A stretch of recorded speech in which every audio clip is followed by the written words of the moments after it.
The RWBY DC Comics, up until this point, have expanded upon events that took place both before and during Volume 4 of the RWBY series. Issue number 10 is the first to expand upon events that take place at the very end of Volume 4, as Team Ranger is just arriving at Mistral. After being rescued upon defeating the Nuckelavee, Crow is still very much in need of assistance. He's in serious condition with Tyrion's poison still coursing throughout his body. So Team Ranger is asking for help, and the people of Mistral are willing to give it. Now, at the end of Volume 4, we saw each of the members of Team Ranger, now that they're safe and their mission is over, each dealing with their own woes as they reflect on the events that just took place. We see Jaune reminiscing about Pyrrha and very much feeling her absence as he's staring at his shield that now has Pyrrha's metal embedded within it. Ren and Nora are dealing with, well, they just faced the Nuckelavee, something that's very significant to their past. Them being the only survivors of the Nuckelavee's attack on Ren's village that not only killed his entire family, but everyone else there, except for them.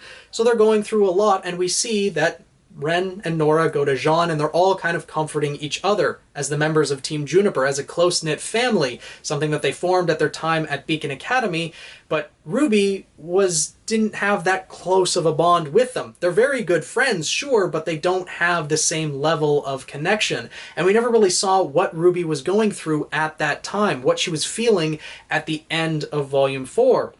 The only time we saw her after they arrived at Mistral was when she was in Crow's room writing a letter to Yang, and, Crow was waking up. But this comic expands upon what RWBY was feeling as they arrived at Mistral before Crow woke up, and I really like that they expanded upon this. And as with all the other comics, the other issues so far, it holds within it a very important lesson, and I would argue one of the more impactful ones so far. As RWBY's alone, while the rest of Team Juniper is dealing with their own issues, one of the workers of the hospital, I guess they're at, or the medical facility that is treating Crow, suggests that RWBY go for a walk to gain some clarity, and leads her over to the garden, which is essentially just a giant maze, except it's seemingly made of rose bushes, and questionable rose bushes at that, as she mentions, be careful, the flowers have some pretty strong perfume. And upon going into this maze, RWBY starts seeing visions and hearing voices, and I think it's just, her inner voice giving her some advice and her dealing with her own personal issues, and this is just the way the comic has manifested it. Not that these are actually hallucinogenic flowers, because maybe at a medical facility, just sending a 16-year-old girl into a, hallucinogenic flower bed maybe isn't the best idea, but still. RWBY going into the maze and having some time to herself, gaining some clarity, she is reflecting on the events that have transpired. That their mission is now over. This was the goal. They've arrived at Mistral, but where do we go from here? Everyone else is dealing with their own problems, and she's realizing that, they're very close together, making her reminisce about Blake, Yang, and Weiss, her own team, and that she misses them, and she starts questioning who she actually is without the rest of her team. That she's now alone and she can't really do this by herself. And then a voice speaks to RWBY, saying that waiting is often the hardest thing, and sometimes standing still is the wisest move. That when you have time, it's sometimes good to, reflect on your emotions and deal with what you're struggling with internally so that you can move forward. Now, we're not exactly sure who it is that are saying these things to RWBY. Again, I would argue it's RWBY's inner voice and she's having this discussion with herself, but it does seem like someone's directly giving her advice, and there's also hints that this isn't fully an illusion later on in the chapter, but still. RWBY does see a fleeting image of Yang, and as she chases after it, she's led to a vision of a field of flowers. At first yellow flowers, then black, then white, as she is reminded of each of the members of her team once again. And she says that she doesn't want to be alone, that huntresses are not meant to go through these types of things alone. And the voice tells her no one is ever truly alone. But as RWBY thinks of all the things that she's going to have to do, the battles she's going to have to fight, she's saying to herself that she just can't do it alone, that she just can't do it.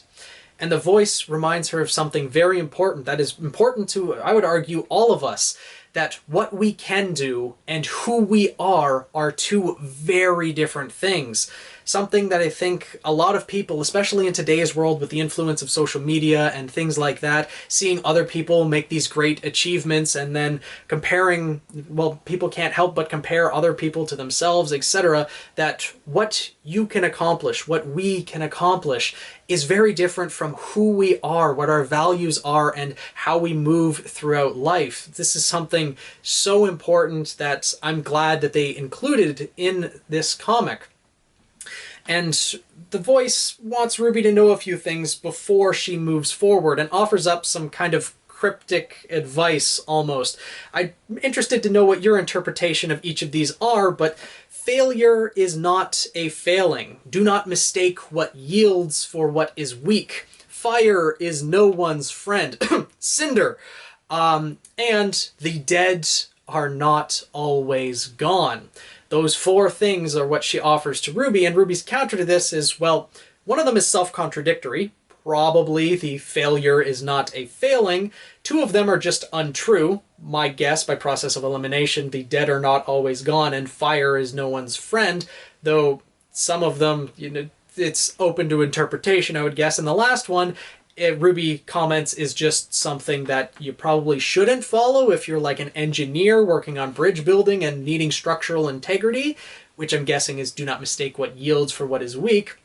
To which I would also offer the counter argument that in bridge building, if you're building like a cable bridge, you need some give. The cables bend and move as there's wind and weight on the bridge, because if it's just a rigid bridge with any pressure or anything, it's just going to crack and give. So yielding is something that is needed to give it its strength.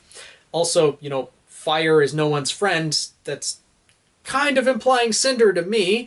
When it says the dead are not always gone, we see an image of a red bird. Up until this point, we had been seeing images of things that were black, white, and yellow, each of the members of RWBY's team. So this red bird is kind of why I'm leaning towards it being RWBY's inner voice. But the dead are not always gone, and a red bird appears. My mind also jumps to Summer Rose. So let me know what you guys think on that. And then failure is not a failing. Yet again, another pretty important lesson. Throughout life, every one of us is going to fail at various different things, but we only experience a failing when we actually give up and no longer get up and try again. At least that's one way it can be interpreted, but again, all of these are open to interpretation. Let me know what you think in the comments below. RWBY goes on to see that, well, she's talking to a bird again, as in a previous chapter, Raven also appeared and started screaming at RWBY at one point as well, so, you know, RWBY's talking to birds. Maybe she's going a little bit crazy. But the voice goes on to tell RWBY a couple more important things, that she is just grieving right now. She feels she needs a quest to move forward, and that she fears that she needs her friends more than her friends need her. But this is by no means a flaw. That it's terrible to be defined by other people, but without them she is by no means incomplete. That no one is lesser for being alone. And the important part that I take away from this, that is said in this issue, is that others may bring out the best in you, but that best still belongs to you. Like, that phrase in and of itself is a motto that I think someone could live by, because this is something very important. The way you see yourself when you're with your friends or interacting with other people, thinking that you need to have a whole bunch of friends to make yourself whole, is not the case. You are the best you. Whether you are with other people or not, that best is still part of you. And with that, with hearing these words, RWBY realizes that she's not broken without her friends, and she's able to move forward a lot more confidently now. And the last piece of advice that the voice offers her is that sometimes the only way forward is through, as RWBY breaks out of the garden, breaks out of the maze, and we see the red bird fly off, leaving RWBY with a physical item. A little red stone, like an infinity stone it almost looks like. What would that be? The red one, the reality stone, I think it was, in the Marvel movies. So yeah, RWBY has an infinity stone now, but the fact that it was left with a physical object implies that maybe it wasn't all an illusion. At this point, the lady comes back over, says that her uncle is awake and asking for her, and this is where the issue ends. So this issue was a very good one. Although it took, an odd path with the hallucinogenic roses, potentially, it had some very important lessons within it, and I'm so happy that they touched on what RWBY was feeling at the end of Volume 4. Now, the comics, I have noticed, are going down a path where they are seeming to deviate from the series itself, as certain characters are picking up items that they don't actually have in the RWBY series. Blake currently has a ring, and RWBY now has an Infinity Stone. So, it's not actually an Infinity Stone. RWBY actually says, is this just like a piece of, clear glass or something like that? But I'm going to call it an Infinity Stone nonetheless. And this is going to lead to something in the future, most likely, where when Team RWBY reunites, they're going to reminisce about the memories they have and the lessons they've learned that these items have brought them, maybe, or something like that. But I love what these comics are doing up until this point. Issue 9, I do have some questions about what they did with Willow Schnee, but even still, the lessons within it are still very real, and all of these comics are fantastic up until this point. Still have a couple more to catch up on. Hopefully those will be out within the next couple weeks so I can actually catch up. But let me know what you guys think of this RWBY comic, and a couple of those cryptic messages there. Do you interpret them differently than I do? How do you interpret how much is an illusion? How much is actually real? What this overall means? I would love to know your thoughts in the comments below.